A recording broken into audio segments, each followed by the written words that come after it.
ہم جو امام حسن کے ساتھ ہیں، ہمیں تو شام نے معاویہ نے کوئی آفر بھی نہیں کی، ہم ایسے خالی ہاتھ کیسے جائیں؟ لہذا مال غنیمت بھی نہیں ملا، کوئی معاوضہ بھی نہیں ملا، میدان سے چھوڑ کے اتنے دنوں سے گھروں سے باہر کیمپ میں چھونی میں کام کر رہے ہیں، گھر میں کیا لے کے جائیں گے؟ بیوی بچوں کے لیے کیا لے کر جائیں گے؟ لہٰذا انہوں نے کہا کہ تم اپنا ہی لشکر لوٹو، اسی کا مال غنیمت لوٹو، اور امام حسن کے لشکر لوٹ لیا انہوں نے۔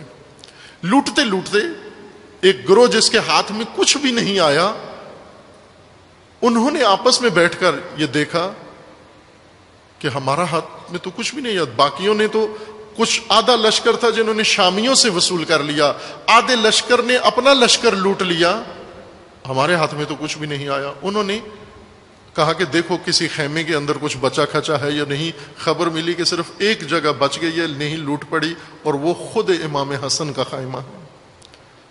اس لشکر نے امام حسن کے خیمے پہ حملہ کیا، وہ خیمہ مکمل لوٹ لیا، اور پھر آخرکار بات یہ آ گئی کہ اور کیا، چونکہ اس لشکر میں تو اتنا مال و متاع نہیں تھا، مال غنیمت جو ہمارا پیٹ بھرے، جو ہماری تشفی کرے۔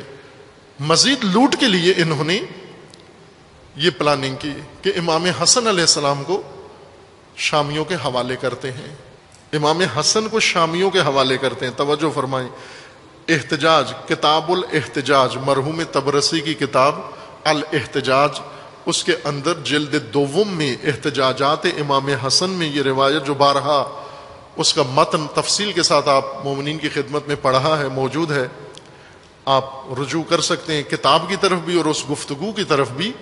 امام علیہ السلام نے وہاں پر اپنی صلح اور مصالحت کے اسباب بیان کیے۔ میں نے کیوں معاویہ کے ساتھ صلح کی ہے؟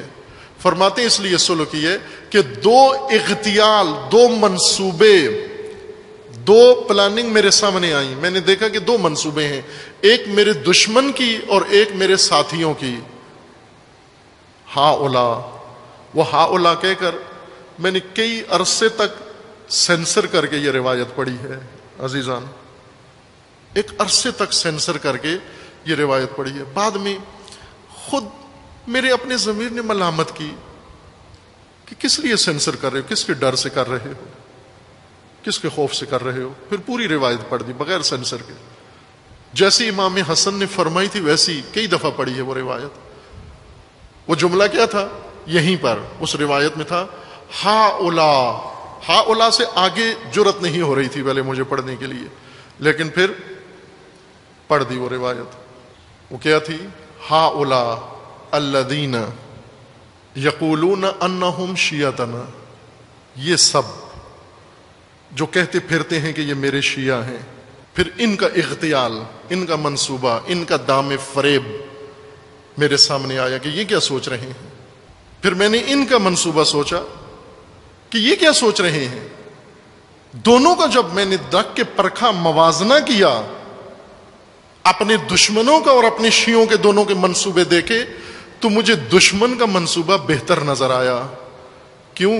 کہ میرے اپنے شیعوں نے میرے لیے جو منصوبہ بنایا تھا اس کے اندر بہت ذلت تھی، اس لیے میں نے یہ کتاب الاحتجاج میں ہے، کئی دفعہ روایت پڑھی ہے عزیزان من۔ وہ کیا منصوبہ تھا کہ ہم امام حسن علیہ السلام کو پکڑ کے، گرفتار کر کے، رسیوں میں باندھ کے شامیوں کے حوالے کر کے معاوضہ لے لیتے ہیں، اس کے بدلے میں غنیمت لے لیتے ہیں، مال غنیمت لیتے تھے، امام فروشی کرتے ہیں۔